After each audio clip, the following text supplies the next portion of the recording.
What's up everyone, it's ENDYMION, and recently Insomniac's Spider-Man 2 has finally been unleashed, and I've been playing it pretty much non-stop since it released. While I don't think the game is perfect, I do think it's a solid sequel so far, and I'm enjoying swinging around and taking criminals out with my web-slinging powers. However, like always, weirdos have to find ways to champion or inject nonsense into things in order to push agendas. So while that'll be one part of the video, later on I'll speak about how fans are roasting Snow White's Rachel Zegler, and how South Park's Panderverse event is gearing up to clown on her and many others. Also, don't worry about spoilers when it comes to Spider-Man 2, as generally speaking, I'll only be using footage of that game from the first 2 hours mostly, and besides that, it's just combat sequences, so relax. To begin, let's look at this article from thegamer.com titled Spider-Man 2's biggest improvement is its attitude to cops, which yet again comes courtesy of Stacey Henley, someone I seem to disagree with on many things,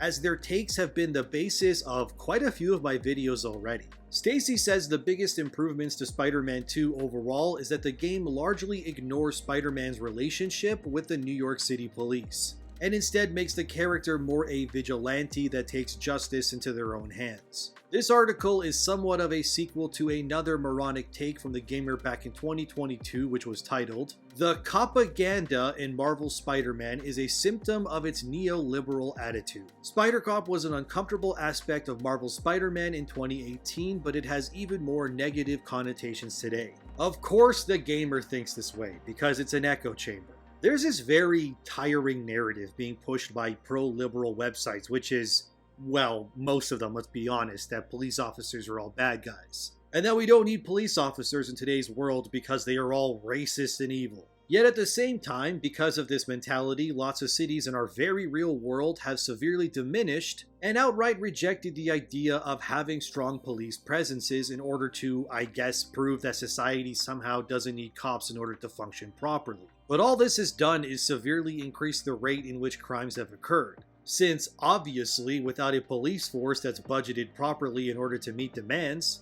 crimes will go unpunished and will only embolden those who seek to cause more harm than good. This is why when it comes to things like video games, comics, or shows, these very liberal-minded owned spaces all decided it was a good idea to push this anti-cop narrative.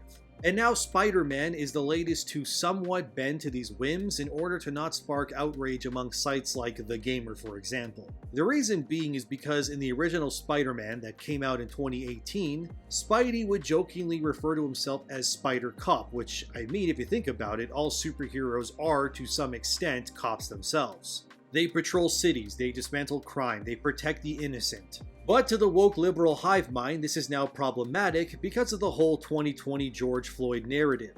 So now Spider-Man in the newly released sequel doesn't really talk to cops ever, like at all. In fact, I think I'm around halfway done the story so far, and I can't recall a single moment where either Spider-Man or Miles speaks or interacts with a police officer. At best, it's been just a firefighter being the extent of that kind of interaction. I figure we see what woke writers like Stacey say about things like Spider-Man 2's approach to cops, and then we go from there. So, she said, and I quote, "In the first game, we initially get a tease that there might be a touch of the radical about this tale. Spider-Man fights Kingpin, but in doing so discovers part of the NYPD is on his payroll. Massive corruption explicitly linking law enforcement to mob rule, and then the game forgets about it. They get put away, just a few bad apples. The rest of the bunch remains unspoiled. For the rest of the game, Spider-Man is in constant communication with the police via Captain Yuri, adopts his Spider-Cop persona regularly, and even fixes police surveillance towers so he can benefit from them snooping on citizens. This neoliberal attitude, which sees the police as an innate force for good who must be protected and grown in order to best keep everyone else safe, permeates through the game. Most main missions in the first game end with Spider-Man leaving baddies webbed up, ready to be arrested. Peter Parker is a vigilante who takes the law into his own hands, deals out justice where it is needed rather than where the system wanted, and has a solemn vow never to kill. He should not like the NYPD all that much, and before we get into the idea that Spider-Man is apolitical, his defining feature is that he is poor and is often used to highlight the inequalities of the city. And that's why the sequel is so refreshing. Spider-Man Miles Morales, the 1.5 game between the two main titles, leaves police out of the picture almost entirely, even as Miles talks about his late father who died in the line of duty as a police officer. But if Miles' games avoid the issue, Spider-Man 2 confronts it. The first game tried to write Spider-Man as a good person, and working with law enforcement while hating drug dealers was an easy way to do that. The sequel takes a much harder path of establishing Spidey's goodness without the handy-dandy boys in blue, and the results are so much stronger. Even the attitude to crimes is markedly different too. Not only are the quips about drug dealers gone, but most of the crimes we interfere in either involve reckless driving or regular citizens being beaten up. In the latter case, rather than fleeing when the punches stop, we gather up the victim and take them to hospital. We are the ones who serve and protect, not some hotshot with a gun. But there is a concerted effort to address the undercurrent of Back the Blue in the first game, with uncritical cop worship a far more loaded issue now than it was in 2018. Spider-Man 2 is a rare case of being able to say something while actually saying nothing, and the silence around police in the game is deafening, end quote. Good lord, there's a lot to unpack there, but frankly, I find it very tiring and pathetic how these echo chambers have led these websites to parrot themselves, and they all offer nothing unique amongst each other. I'll just say it straight up, and people can get mad if they want, but society needs things like police officers, firefighters, and more. There's no realistic scenario here where a society can function without an established force in place to ensure absolute mayhem can reign. I couldn't imagine living somewhere like San Francisco or Portland where their crime rates are through the roof. And it's so bad, even recently a homeless man in San Francisco was camping outside a school advertising free fentanyl for kids. And the police originally couldn't do anything about it because places like San Francisco are liberal hellholes where they must champion woke nonsense at any cost. But thankfully, after enough public outcry, the police were forced to arrest the guy. But it's insane that it took almost a full day in order to get it to happen. And mind you, this isn't because the police are useless, but because the lawmakers in places like California have created policies that all but tie police officers' hands behind their backs, which is why insane stuff like this can even happen in the first place. The truth is that in many places like America pushing narratives like defunding police officers, it's moronic. Yes, there are corrupt police officers, but to outright remove the entire protection from a law-abiding society is moronic no matter how you say it or put it.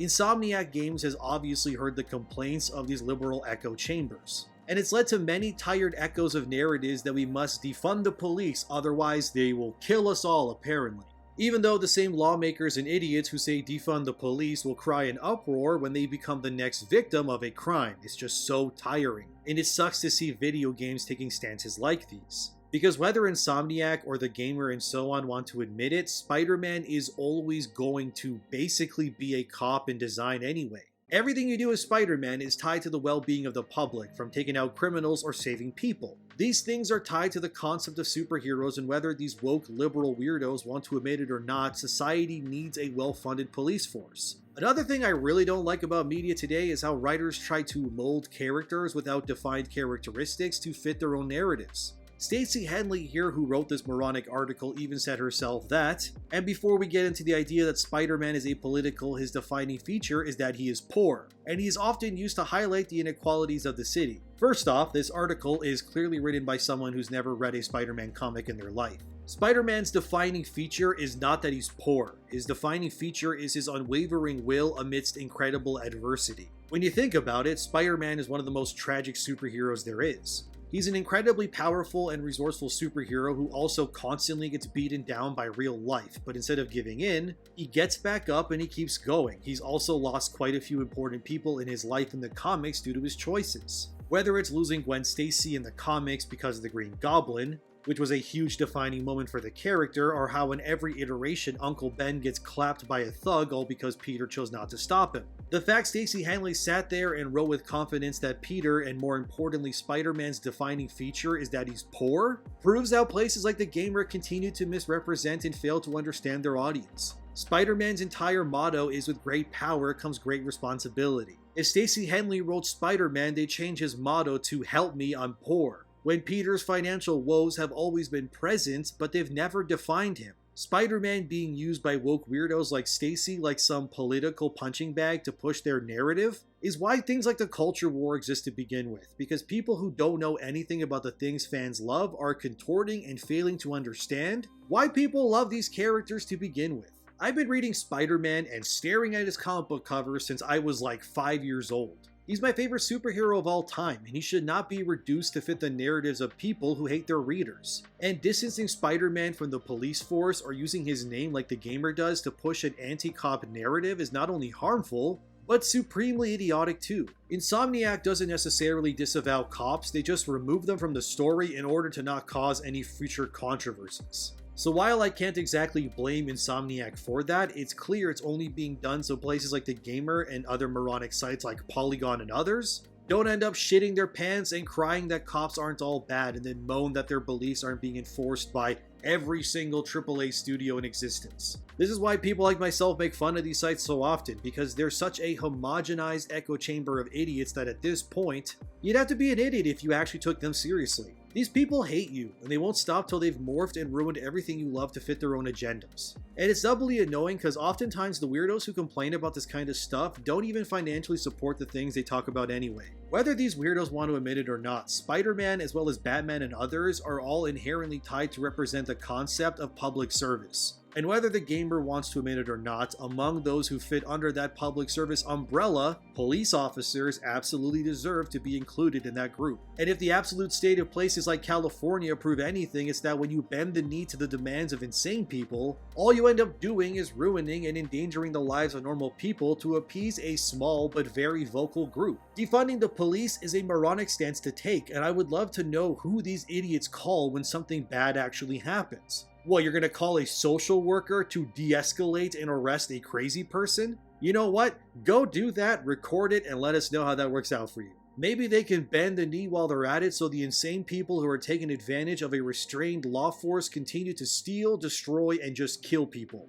These idiots are insane, dude, and they will stare at cities being burnt down to a crisp and will genuinely believe they somehow won, until the fires die out and they realize all they're left with is a smoldering ruin of society where common sense, law, and protection have abandoned them to the barbaric clutches of human indecency. Except that superheroes are public servants, they are literally cops in a sense as well. And from one Disney property like Spider-Man, we can web sling over to another moronic scenario, which is Snow White's Rachel Zegler, the actor who's been in nothing but flops, and according to reports, her next film, Hunger Games: The Ballad of Songbirds and Snakes, will also be flopping as well. It's projecting to make around $45 million at best in its opening weekend, which is the worst in the Hunger Games franchise. It's also set to cap at around $90 to $142 million during its entire run domestically. To compare how bad this is, the second worst opening in the franchise is Mockingjay Part 2, which made $102.6 million in its opening weekend, or over double what Rachel Zegler's film will make according to projections. And it earned $281.7 million in its entire domestic run,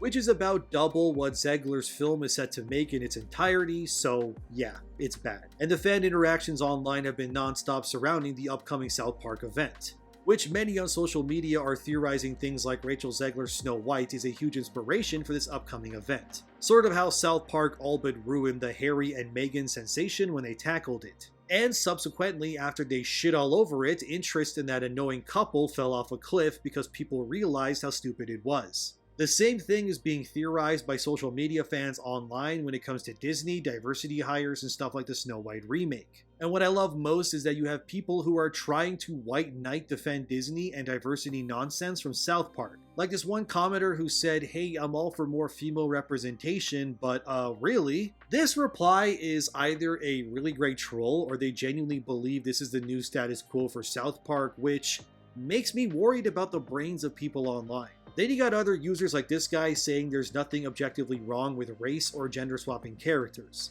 So it's clear the stuff South Park is set to parody is something that absolutely just needs to happen. Because there's people out here who actually think what Hollywood is doing is somehow okay and totally normal. They've drank so much of the Kool-Aid that they can't be trusted with anything media related. And the more I read from this user, the more I realize stuff like the panderverse needs to happen. If you're watching this, Sean, by the way, I don't think you're dumb or anything, and I don't want anybody to harass you either. But hopefully when you see the panderverse and maybe read a little bit about why it's happening, you'll come to understand why it needs to happen. Because if you can't look at this and objectively see why it existing is anything but hilarious, yeah, maybe lay off the woke Kool-Aid just a bit. And I do believe we'll see some sort of joke regarding Snow White's remake and Rachel Zegler in the special, since it's such ripe, fertile ground for a hilarious dunk by South Park. I just hope once South Park parodies this nonsense, the disdain for woke content goes to another level of loathsomeness. Because as you've seen in this video, when weirdos write or try to understand characters, whether it's Spider-Man or Snow White, they objectively cannot connect with something unless it fits their narrative perfectly. And this is how you end up with writers who say Spider-Man's defining personality trait is him being poor instead of his sense of justice, steel will, and need to always do the right thing. And it's also how you end up with new movies bombing because the person attached to it are box office poison. And when these people are in such diluted echo chambers, they can't objectively separate the parody from reality. Because their own lives have been so consumed and normalized to these insane concepts, that they can't question or understand how things used to be compared to how they are now. And that's what scares me at times. Is that there's probably thousands if not millions of Seans out there eating this slop with no concept of why it's garbage in the first place. And that, my friends, is worrying if you care even somewhat about the state of your media. But as always, thank you for watching, like the video, and subscribe if you want to see more. Thanks to my patrons, and I appreciate you being here. Use my G Fuel code to support the channel, you'll get 20% off, and have a great day. And always say no to these weirdos, never give them a chance or they'll ruin everything you care about. I'll see you in the next one.